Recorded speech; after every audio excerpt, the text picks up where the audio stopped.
Hello friends. हमने last lecture में पढ़ा HTML की ज़रूरत क्यों पड़ती है, उसके बाद CSS की ज़रूरत क्यों पड़ती है, प्लस HTML के अंदर हेड बॉडी का महत्व क्या है, हेड के अंदर title, Meta tag, shortcut icon, title का आउटपुट इधर आता है, आइकन का आउटपुट बाजू में, उसके बाद मेटा टैग बैकएंड में वर्क करता है फॉर SEO। उसके बाद हमने CSS के 3 टाइप देखे थे, इनलाइन, इंटरनल, एक्सटर्नल। इनलाइन माने HTML टैग के अंदर ही हम जो स्टाइल इक्वल टू करके जो CSS लिखते हैं उसको इनलाइन CSS बोला जाता है। इनलाइन का प्रॉब्लम यह है कि वो दूसरी टैग में अगर अप्लाई करना है वही CSS तो दूसरी बार लिखना पड़ेगा, तीसरी जगह चाहिए तो तीसरी बार लिखना पड़ेगा। इसका सॉल्यूशन करने के लिए हमने इंटरनल CSS का यूज़ किया था। इंटरनल CSS के अंदर हम ऊपर ही एक क्लास बना देंगे और उस क्लास को पूरे पेज में जहाँ पर भी ज़रूरत है वहाँ कॉल कर सकते हैं। इसका सॉल्यूशंस क्या कि भाई अगर हमने एक पेज बनाया, दूसरा पेज बनाया, तीसरा पेज बनाया, 3 पेज के अंदर मुझे उसी क्लास को कॉल करना है तो क्या करना होगा, हम एक अलग से CSS बना देंगे और उस CSS को लोड करवाते रहेंगे और क्लास को कॉल करते रहेंगे। इसको एक्सटर्नल CSS बोला जाता है। एक्सटर्नल CSS यूज करने से बेनिफिट ये होता है कि एक CSS फाइल के अंदर ABC क्लास के अंदर अगर मैं 15 का 14 करता हूँ तो पर्टिकुलर इस क्लास को मैंने जिस फाइल में इस CSS को लोड करवाया और जहाँ जहाँ भी ये क्लास कॉल करवाया होगा वहाँ सब जगह का फॉन्ट के साइज 14 पिक्सल हो जाएंगे। ये सीखा था। उसके बाद हमने कहा था कि आज का जो लेक्चर है वो बहुत बहुत बहुत इम्पोर्टेंट है, जिसके अंदर हम स्टार्ट करने वाले हैं डीप टैग।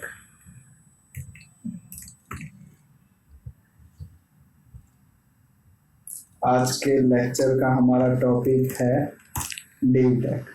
अब जो आज मैं लेक्चर में पढ़ाने वाला हूँ वो बहुत इंटरेस्टिंग और बहुत इम्पोर्टेंट है। उसका रीज़न एक सिंपल सी बात समझो, आपको बोला गया हो कि इस वेब पेज को डिज़ाइन करना है स्क्रैच से।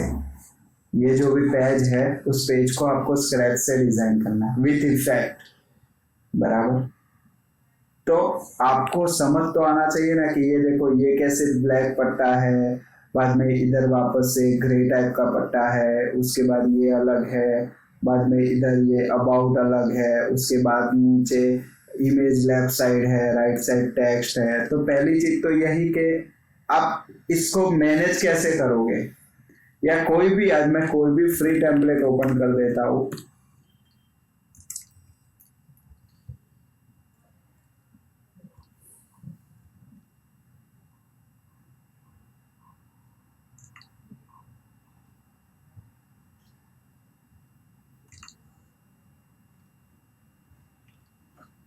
समझ लो कि ये एक वेब पेज है तो इस वेब पेज के अंदर ये 1, ये 2, ये 3 आपके सामने दिख रहा है, ये पर्पल कलर के बॉक्स।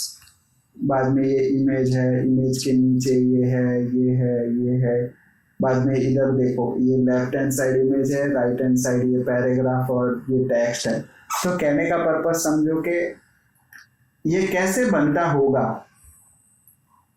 पैराग्राफ का काम, चलो आपको ऐसा लग रहा होगा कि ये तो S3 टैग है, ये पैराग्राफ टैग है, ये दूसरा पैराग्राफ टैग है, ये एंकर टैग है, ये इमेज टैग है। आपको HTML की टैग तो सब पता है, समझ लो। अगर नहीं पता है तो आप इस वीडियो को देखने से पहले प्लीज गूगल पे लिख दो HTML टैग लिस्ट और जितनी भी HTML की टैग है सिर्फ उसको रिफर कर लो, एक बार सिर्फ देख लो कि किस टैग का क्या काम है, ताकि मैं जब इधर उस टैग का यूज करूं तो आपको 50-60% पता ही हो, ताकि और मजा आ जाए। ठीक है, मतलब HTML की सारी टैग आपको पता है। समझ लो कि H1 टैग का काम क्या है, H2 का क्या काम है, SC का क्या काम है, पैराग्राफ का काम क्या है, एंकर टैग का क्या काम है, IMG टैग का काम क्या है। जो बेसिक टैग है वो सब पता है। पर एक सिंपल सी बात समझो, टैग पता होने से, वो टैग लेने से वो तो सब कुछ हॉरिजॉन्टल आता जाएगा ना।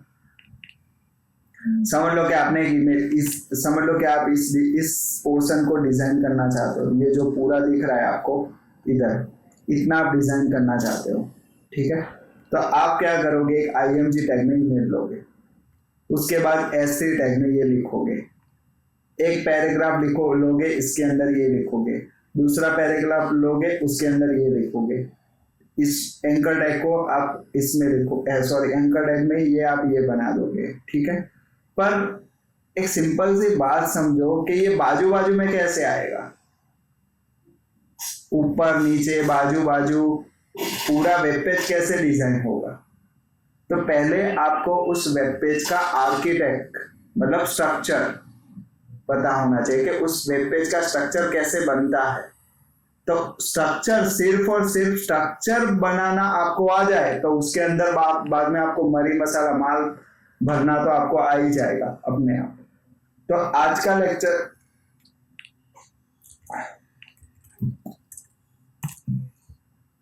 इसीलिए मैं इंपॉर्टेंट बोलता हूं, लाइक आपको मैं एक एग्जांपल लेके समझाता हूं।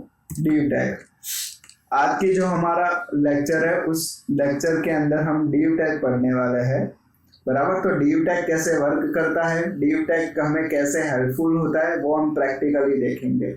डिव टैग का ही काम क्या है, डिवीजन करना। मतलब आपको जो दिख रहा है ये जो वेब पेज है उसका स्ट्रक्चर पूरा स्ट्रक्चर है, देखो मैं आपको कंट्रोल U करके दिखा दूं, डिव टैग से ही बनी है। अंदर जो लिखा होगा वो डिव टैग के अंदर लिखा होगा। लाइक सपोज के जो H1 टैग लिखी है पर लिखी किसके अंदर, डिव टैग के अंदर। मतलब स्ट्रक्चर पूरा जो बनने वाला है वो पूरा डिव टैग के अंदर बनने वाला है। तो हम अभी देखेंगे डिव टैग कैसे वर्क करता है। तो समझ लो कि एक डिव के अंदर मैंने हेलो लिखा और दूसरे डिव टैग के अंदर HN टेक्नो लिखा। अब मैं इसको रन कर देता हूं। तो आप इधर देख रहे होंगे कि जैसे IMG टैग, जैसे पैराग्राफ टैग, जैसे H1 टैग हॉरिजॉन्टल वर्क करता है, उसी तरीके से डिव टैग भी हॉरिजॉन्टल वर्क कर रहा है। तो अब मुझे हेलो की बाजू में HN टेक्नो लाना है, तो मैं कैसे लाऊंगा वो आप प्लीज देखना, क्योंकि हम जो बड़े बड़े पोर्शन है उसको बाजू में कैसे लाएंगे। जैसे अभी मैं हेलो को के बाजू में HN टेक्नो लाने वाला हूं, तो जो भी बड़े पोर्शन होंगे उसको भी मैं वैसे ही लाने वाला हूं। तो देखो अब आधे लोग को तो ऐसा बोलूं कि हेलो के बाजू में लाना है HN टेक्नो, तो वो क्या बोलेंगे, ऐसे लिख तो आ गया। मैं एक्चुअली एक डिव को दूसरे डिव के बाजू में, मतलब एक डिव के बाजू में दूसरा डिव कैसे आता है वो हम सीखने वाले हैं। तो उसके लिए पहले राइट क्लिक कर दो, इंस्पेक्ट कर दो, ताकि आपको पता चले कि कौन सी चीज कितनी जगह रोक रही है। तो देखो ये पहला डिव है, ये दूसरा डिव है। आपको दिख ही रहा है कि भाई पहला डिव कितनी जगह रोक रहा है, पूरा देखो ब्लू पट्टा दिख रहा है आपको। दूसरा जो डिव है वो भी कितनी जगह रोक रहा है, पूरा ब्लू पट्टा है उतनी। अब आधे लोग क्या बोलते हैं कि आप अगर पहले डिव का विड्थ कम कर दो और दूसरे डिव का भी विड्थ कम कर दो, बराबर। मैंने पहले डिव का विड्थ कर दिया 200 पिक्सल। आप पिक्सल और परसेंटेज दोनों में दे सकते हैं। परसेंटेज और पिक्सल में क्या डिफरेंट है मैं थोड़ी देर में समझाता हूँ। समझ लो मैंने 200 पिक्सल कर दिया, तो देखो ऑटोमेटिकली जो ब्लू पट्टा था वो ऑटोमेटिकली छोटा हो गया और येलो स्पेस रिमेनिंग रहा। अब आपको ऐसा लग रहा है कि ये डिव इसके बाजू में इसलिए नहीं आया क्योंकि इसकी पूरी जगह रुक रही है, तो चलो मैं इसको भी विड्थ दे देता हूं।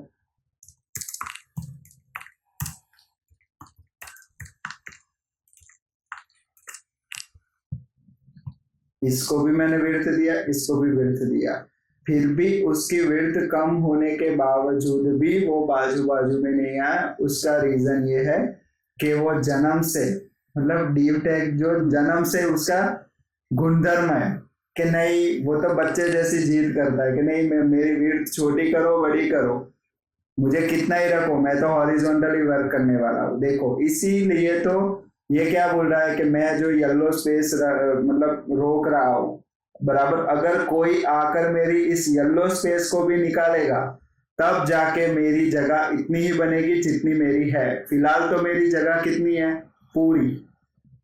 अगर ये येलो स्पेस निकले तो मेरी विड्थ जितनी है उतनी ही मैं रोकूंगा। तो उसके लिए सीएसएस का एक एट्रीब्यूट आया, फ्लोट। HTML का हाइट और विड्थ देने से उसका, सॉरी, div टैग को हाइट और विड्थ देने से वो बाजू बाजू में नहीं आता है, क्योंकि उसके गुणधर्म, मतलब के जो येलो स्पेस रोक रहा है वो तो रुकेगी, भले उसका विड्थ कम कर दिया फिर भी। पर अगर आपको नीचे वाली चीज, HN टेक्नो वाली चीज अगर हेलो के बाजू में लानी है तो आपको CSS का एट्रीब्यूट देना रहेगा, फ्लोट। अब इतना याद रखो मैं जो बोल रहा हूं, HTML की किसी भी टैग को, जरूरी नहीं है कि div को, HTML की किसी भी टैग को फ्लोट देने से, तब आप बोल रहे होगे तो मैं इमेज को भी फ्लोट दे दूं, H1 को भी फ्लोट दे दूं तो भी H1 बाजू में आ ही जाएगा, तो मैं div लूं ऐसी जरूरी तो नहीं है। पर बात समझो कि div टैग लेने से बाय डिफॉल्ट कोई मार्जिन या पेडिंग नहीं छूट रहा है। मतलब मैंने इधर div टैग लिया, बराबर, तो देखो इसकी कोई फालतू एक्स्ट्रा स्पेस रोक रही है, नहीं रोक रही है। अगर मैं H1 टैग लूंगा, पैराग्राफ टैग लूंगा, तो वो बाय डिफॉल्ट एक्स्ट्रा स्पेस रोकेगा। तो मुझे वापस जो एक्स्ट्रा स्पेस रोक रहा है उसको निकालने जाना पड़ेगा, उसके बाद मुझे बाजू बाजू में लाना पड़ेगा। इसीलिए एक टैग लेटेस्ट जो div टैग निकाली है, उसी का काम यह है कि बस जितने भी पार्टीशन है पूरे वेब पेज के अंदर, वो सारे किस में बनाऊं, तो div टैग में। बस हमें इतना आ जाना चाहिए कि बस वो बाजू बाजू में कैसे आते हैं और ऊपर नीचे कैसे आते हैं। तो देखो, HTML की किसी भी टैग को फ्लोट देने से उस HTML टैग की ओरिजिनल जितनी हाइट विड्थ है उतनी ही रुकेगी, बाकी की खाली छोड़ देगा। मतलब समझ लो कि मैंने फ्लोट लिखा। अब आप बोलोगे ये तो नहीं हुआ कुछ, पर एक सिंपल सी बात समझो कि फ्लोट सिर्फ आपने की लिखी है, वैल्यू भी तो लिखनी पड़ेगी। तो ध्यान से सुनो, उसकी वैल्यू दो है, एक लेफ्ट है और एक राइट है। मतलब या तो फ्लोट लेफ्ट आएगा या तो फ्लोट राइट आएगा। एक सिंपल सी बात समझो कि मैं ही बताऊं आपको, ये जो पहला div है उसको आपने फ्लोट दिया, अब आप लेफ्ट या राइट नहीं लिख रहे, ठीक है, और उसकी समझ लो कि उसकी जो ओरिजिनल हाइट विड्थ है उतनी रुक रही है, येलो स्पेस निकल गई, चलो निकल गई। पर इधर आपने कुछ मेंशन तो किया नहीं कि उसको कहाँ जाके खड़ा रहना है। मतलब उसकी हाइट विड्थ तो जितनी है उतनी रहने वाली है, बाकी की येलो स्पेस खाली भी छोड़ दी। पर इधर आपने कुछ मेंशन तो करना पड़ेगा ना कि वो कहाँ जाके खड़ा रहे। तो आप बोलोगे जहां है वहां खड़ा रहे, तो चलो वो उसकी बात छोड़ दो, वो तो एग्जैक्ट लेफ्ट में ही खड़ा है तो कोई दिक्कत नहीं। समझ लो कि हम दूसरे div पे आते हैं। अब दूसरे div को आपने फ्लोट दिया, उसकी हाइट विड्थ जितनी है वो रोकेगा, बाकी की येलो स्पेस निकाल दी, बराबर। अब उसको पता तो चले कि भाई उसको हेलो की बाजू में आके खड़ा रहना है या हेलो की राइट साइड में, मतलब एकदम पूरी बॉडी के राइट साइड में आकर खड़ा रहना है। हमें कुछ ना कुछ तो मेंशन करना पड़ेगा। उसके लिए फ्लोट के अंदर दो एट्रीब्यूट है, एक लेफ्ट और एक राइट। लेफ्ट लिखते ही वो क्या करेगा, उसके जो ऊपर की टैग है, अब आप बोलोगे कि इस पहले वाले div के ऊपर तो कोई नहीं है, तो बॉडी तो है एटलीस्ट। देखो फ्लोट लिखा मैंने, फ्लोट देखो मैंने इधर एक फ्लोट लिखा है, तो समझ लो कि पहले div को मैंने फ्लोट लिखा, ऑटोमेटिकली देखो येलो स्पेस निकल गया। लेफ्ट लिखते ही वो क्या कर रहा है कि जो बॉडी टैग है हमारा, उसको एग्जैक्टली लेफ्ट टच होकर 200 पिक्सल रोककर वो खड़ा हो गया वहां पर। अब इसकी तो येलो स्पेस रोक रहा है, तो अब मैं उसकी भी येलो स्पेस निकालूंगा, तब जाके वो बाजू में आएगा। तो इसको भी क्या दे दूं, फ्लोट लेफ्ट। तो ये फ्लोट लेफ्ट कहाँ जाके खड़ा हो रहा है, बॉडी को। ये फ्लोट लैब कहाँ खड़ा होगा? इसके एग्जैक्ट बगल में, क्योंकि जगह है इसलिए। अगर ये हल्लो की पूरी, मतलब देखो हल्लो में मैं इधर 200 की जगह 200 पिक्सल लगा देगा, 2000 पिक्सल लगा देगा, तब इसकी जगह इतनी रोक रहा है, देख रहे हैं कि वो ऑटोमेटिकली नीचे ही आ जाएगा। अगर ऊपर जगह है तो वो बाजू में जाएगा, अदरवाइज नहीं जाएगा। क्लियर? अब मैं अगर एक तीसरा डिव ले रहा हूं,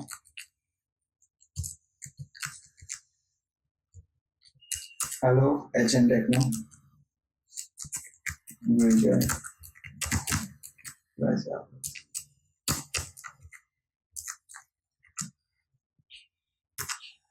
फ्लोट लैब लेता जाऊंगा, वो बाजू बाजू में आता जाएगा। अगर फ्लोट राइट लूंगा तो वो एग्जैक्ट राइट में जो होगा उसके एग्जैक्ट राइट में, वो तीनों एक ही लाइन में आ गए। अब अगर मैं एक चौथा डिव लूं और उसको भी फ्लोट राइट दूं तो वो क्या करेगा? विजय प्रजापति के राइट में आ जाएगा।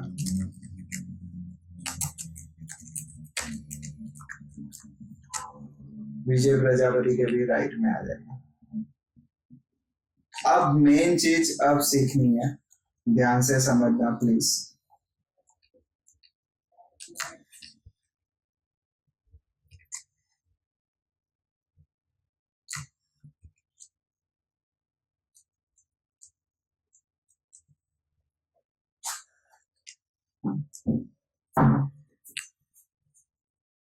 समझ लो कि मैं ये बना रहा था, ये बना रहा था, ये मैंने बना दिया इतना। अब मुझे कुछ भी लेना है, झालाजी प्रजापति। अगर मैं इधर कुछ मेंशन नहीं कर रहा, ध्यान से समझना प्लीज।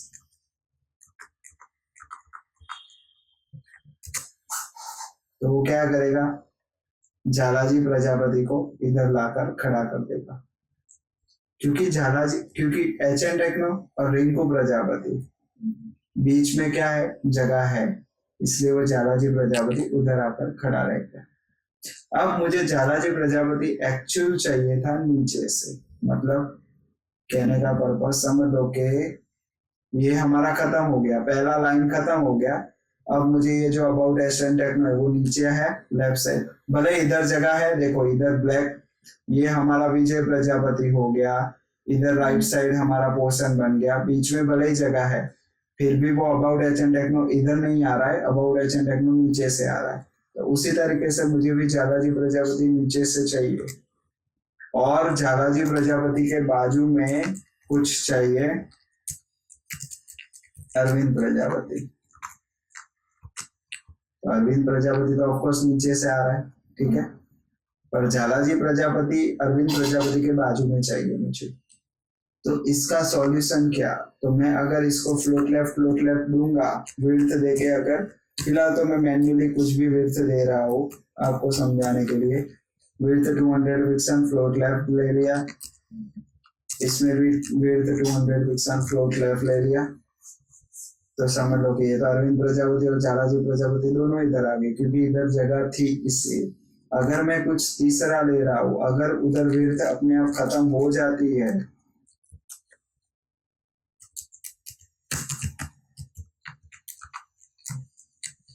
तो देखो ये कमला प्रजापति ऑटोमेटिकली नीचे आ गया, क्योंकि अरविंद प्रजापति और रिंकू प्रजापति के बीच में जो जगह थी वो 200 पिक्सल नहीं था, इसलिए वो नीचे आ गया। पर मुझे तो झालाजी प्रजापति, अरविंद प्रजापति और कमला प्रजापति तीनों एक लाइन में चाहिए, और hello HN techno, Rinku Prajapati, Vijay Prajapati एक लाइन में चाहिए। तो इसका सॉल्यूशंस क्या? उसके लिए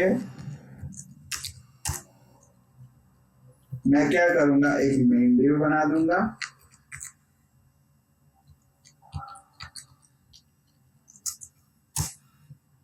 उसको विड्थ दे दूंगा 100%। तो एक सिंपल सी बात समझो, मैंने क्या कर दिया? एक मेन डिव ले लिया, इन चारों का, उसको विड्थ कितनी दे दी 100% और हाइट दे दी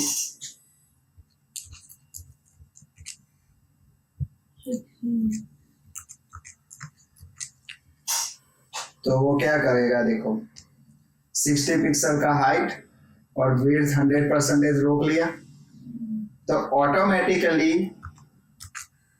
इस div के जो बाहर लिखूंगा वो ऑटोमेटिकली नीचे आएगा क्योंकि मैंने इस पूरे div का ही विड्थ कितना ले लिया 100%। अब इसके अंदर मैं अगर एक div बनाऊं या दो div भी बनाऊं वो तो कितनी जगह रोकेगा पूरा ही क्योंकि मैंने विड्थ कितना दिया है 100%। अब मैं आपको पिक्सल और परसेंटेज के बीच में डिफरेंस समझा देता हूँ तो ध्यान से समझो। पिक्सल यानी आप कितनी ही बड़ी विंडो के अंदर ओपन करो वो फिक्स रहता है। पिक्सल माने अगर मैंने इसका विड्थ 200 पिक्सल दिया है, हेलो वाले div का मैंने विड्थ कितना दिया है 200 पिक्सल। अब अगर मैं इसको बड़ी विंडो में ओपन करता हूँ, बड़ी विंडो में यानी कंट्रोल माइनस, जैसे ही हम कंट्रोल माइनस करेंगे ना तो वो विंडो बड़ी होती जाती है। आपको याद पता ना हो तो मैं आपको बोल दूं कि कभी भी किसी भी ब्राउजर में आप कंट्रोल माइनस करोगे तो वो कंट्रोल माइनस करने से वो विंडो बड़ी होती है। समझ लो कि फिलहाल इतनी बड़ी विंडो होगी और मैंने क्या बोला कि पिक्सल हमेशा फिक्स रहता है। अगर आप किसी भी चीज को पिक्सल में विड्थ, हाइट, पेडिंग, मार्जिन कुछ भी मतलब पिक्सल में दोगे तो वो हमेशा फिक्स रहता है। फिक्स यानी समझ लो कि फिलहाल क्या हुआ इतनी बड़ी विंडो है तो उसमें देखो 200 पिक्सल कितना छोटा हो गया, देख रहा है क्योंकि इतनी बड़ी सिस्टम में 200 पिक्सल माने इतना ही हो जाएगा, बहुत छोटा हो जाएगा बराबर। पर उसी को मैं अगर परसेंटेज में लेता हूँ तो वो क्या करेगा जैसे आपका विंडो या विड्थ बढ़ेगा एज अ परसेंटेज उसका भी परसेंटेज ऑटोमेटिकली डिवाइड हो जाएगा। कहने का पर्पस समझ लो कि फिलहाल 100% इतना है तो उसका आप 20% कर रहे हो तो वो इतना होगा। अब समझ लो कि आप इतना कर रहे हो 100% तो ऑटोमेटिकली उस 100% का 20% बढ़ने ही वाला है। वैसे सेम जैसे ही आप इतना बड़ा कर दोगे तो विड्थ 100% इतना है तो उसके अंदर 20% ऑटोमेटिकली वो बड़े विड्थ के हिसाब से 20% उस हिसाब से वो डिवाइड कर देगा। कहने का पर्पस क्या है कि ऑलवेज जब हम पार्टीशन करेंगे तब ऑलवेज हम क्या प्रीफर करेंगे परसेंटेज, ताकि बड़ी या छोटी कोई भी सिस्टम हो वो ऑटोमेटिकली कैलकुलेट कर दे। मोबाइल हो या पीसी हो या लैपटॉप हो या बड़ा पीसी हो, ठीक है। अब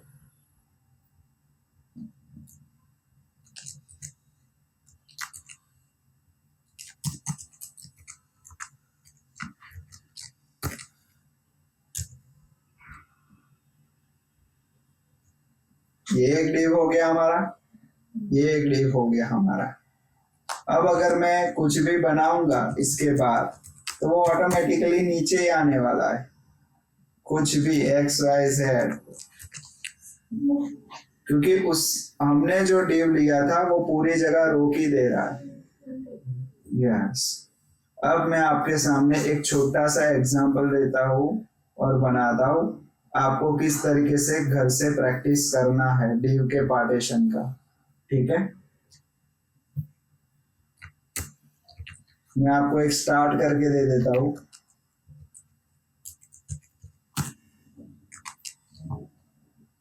आपको समझ लो कि इस कोई भी वेबसाइट पकड़ लो, फिलहाल आपको ना किसी भी वेब पेज में पैराग्राफ देखना है, इमेज देखना है, H1, H2, H3 कोई टैग नहीं देखना है। सभी को आपको पैराग्राफ div टैग समझ के ही चलना है। मतलब आप H1 को H1 नहीं समझोगे फिलहाल आज के लेक्चर, सिर्फ और सिर्फ आज के लेक्चर के लिए उसको भी आप div टैग समझोगे और पार्टीशन करोगे ताकि आपको div टैग का डीपली क्लियर हो जाए। अब देखो समझ लो कि आपको मैं इधर से स्टार्ट करूं, इधर से, तो समझ लो कि इधर से इधर तक का मुझे div के पार्टीशन करना है तो मैं कैसे करूंगा, प्लीज देखते जाओ आप। सबसे पहले main div, type width 100%, height समझ लो कि मैं दे देता हूँ 100 पिक्सल। अब उसके अंदर एक डिव, दूसरा डिव,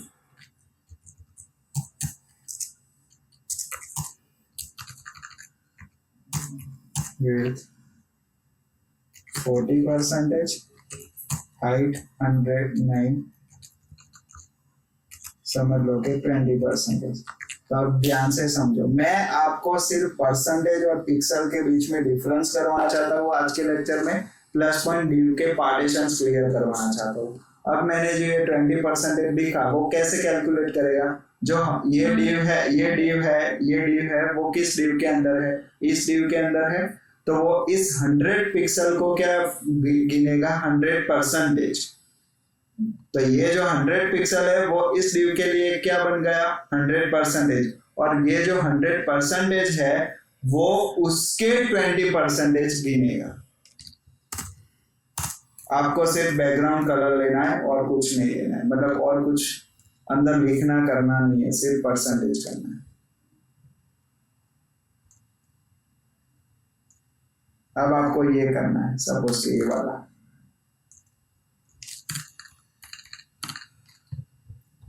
20 की जगह समझ लो 40 ले लेता हूं।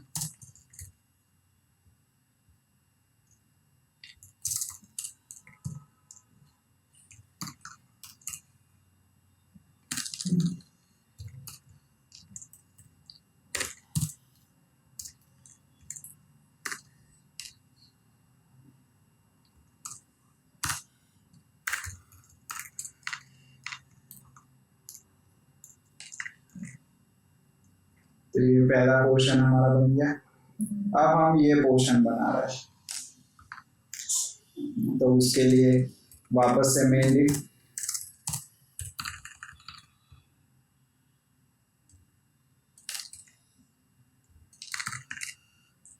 उसके अंदर एक डिव और ये दूसरा डिव,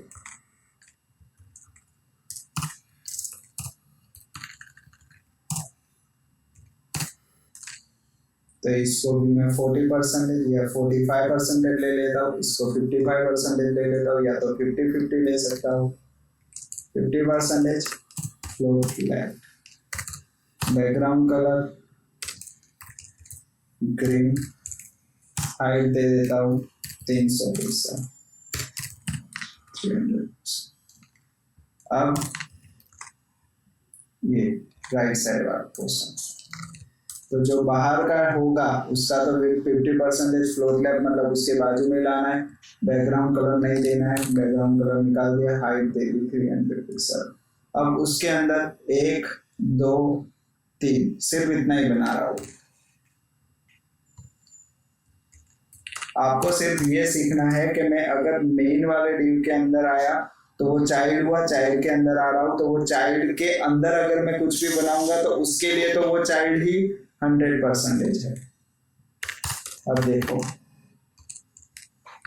मतलब ये जो 50% पूरा है उसके लिए ये तो क्या हो गया, उसके लिए तो वो 100% ही है।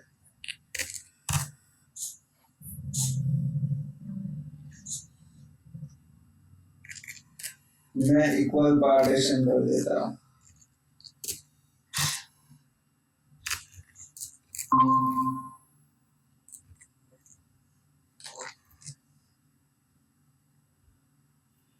ये लेफ्ट साइड, ये पहले मेन डिव, उसके अंदर ये लेफ्ट साइड 50%, फ्लोट लेफ्ट मतलब बाजू में, फ्लोट लेफ्ट एक्स है उसके बाजू में, उसके बाजू के अंदर 100%। तो इसको फ्लोट देने की जरूरत नहीं है क्योंकि ये तो 1 2 और 3 हॉरिजॉन्टल लाना है, उसके लिए हॉरिजॉन्टल लाना है, फ्लोट नहीं देना है, बाजू बाजू में लाना है, फ्लोट दो 30 40 30।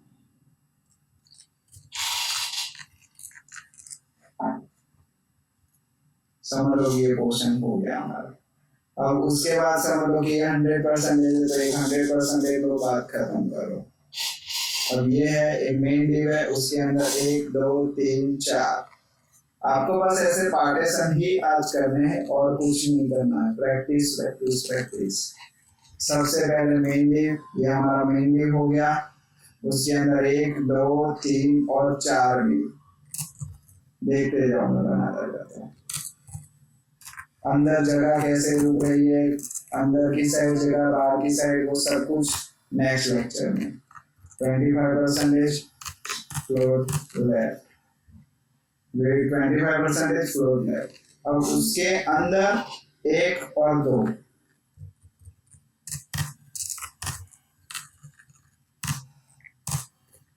25%, उसके लिए तो क्या हो गया 100%।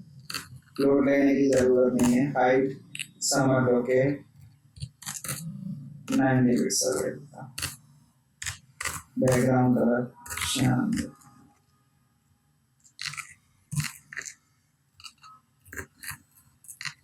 सेम टू सेम, ये तो बाजू बाजू में आने वाला है, 2 3 4, easy clear. Float left float left float left float left, 25% 25% 25%। ये सिर्फ कलर चेंज करूंगा तो अपने आप डिफरेंट लगेगा। स्कैन की जगह रेड ले लेते हैं और येलो ले लेते हैं,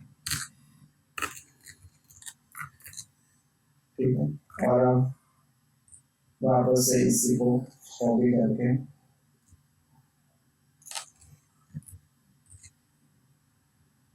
पेस्ट कर दिया, ये बन गया हमारा। अब समझ लो कि ऐसा भी हो सकता है कि ये जो नीचे था उसके अंदर भी 1 और 2, तो इसके अंदर भी, मतलब कहने का पर्पस, मैंने तो क्या किया फिलहाल 100% और 90% दिया। अब उसके अंदर भी 2 पार्टीशन हो सकते हैं, विड्थ 50%, तो उधर फ्लोट लेफ्ट आएगा क्योंकि दूसरे वाले को मुझे बाजू में लाना है। बैकग्राउंड मरून में इसमें ले लेता हूँ,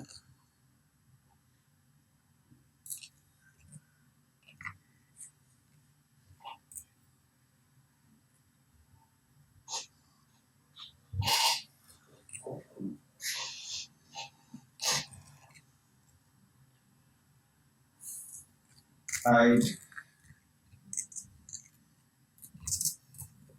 100%, 90 पिक्सल तो वो 100% मिलेगा, और दूसरा एग्जैक्ट बाजू में सपोज होता है।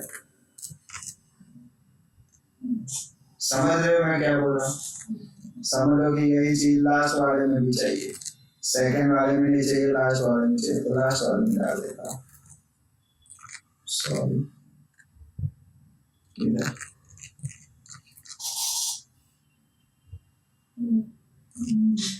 मारून की जगह पर बहुत कर देंगे, इजी क्लियर।